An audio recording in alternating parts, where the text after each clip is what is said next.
তো হ্যালো বন্ধুরা, তোমরা সবাই কেমন আছো? আশা করি তোমরা সবাই ভালো আছো আর আমরাও ভালো আছি। তো আজকে অনেক দিন পর এই নৌকোগুলোতে চড়বো। তো এটাতে নয়, তোমাদের দেখাচ্ছি। তো এখন মানে অনেক দিন বলতে ভুল হয়, আজকের অনেক বছর পর এই নৌকোতে যে মানে আমি চড়ছি। তো সেটা তোমাদের সঙ্গে একটু শেয়ার করছি, তোমরা কন্টিনিউ ভিডিওটা দেখতে থাকো। আর এই ঘাটটা, এটা রসলপুর ঘাট বলে থাকি এটা। তো বন্ধুরা, এখানে এই নৌকোটাতে তেল তোলা হচ্ছে।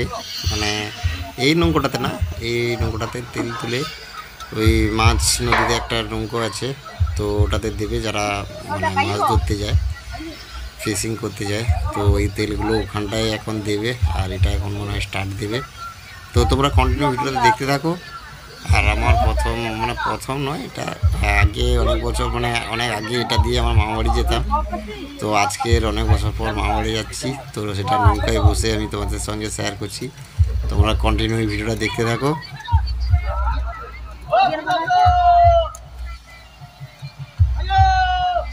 বুড়ো সেটা না।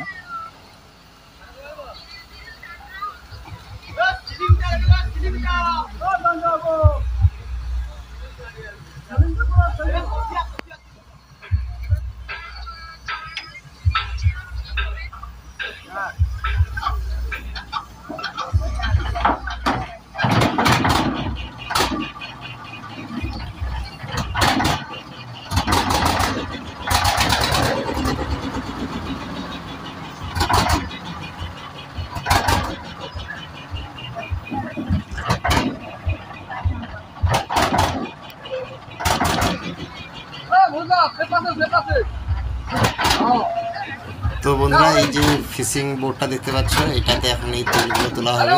তো তোমরা দেখো কীভাবে তোলা হচ্ছে এগুলো।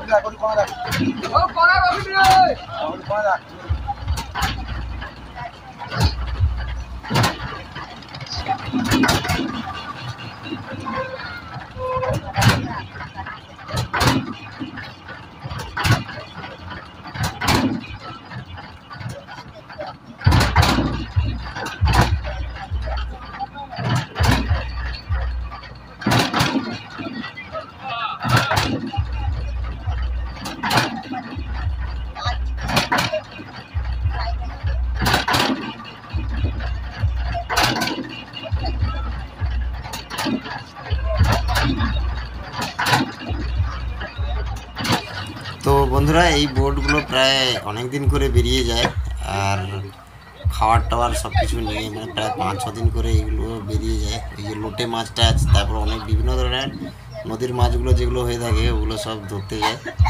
তো এই জন্য অনেক তেলের প্রয়োজন হয়।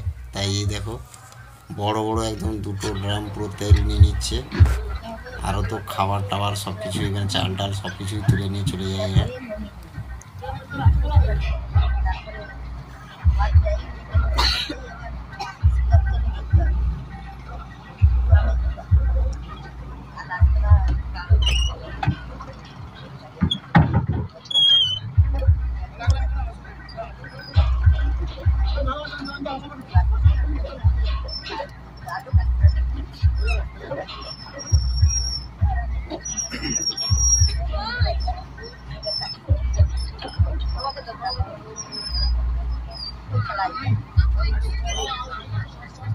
কি তেল? কেরাস তেল না এই তেল পেট্রোল?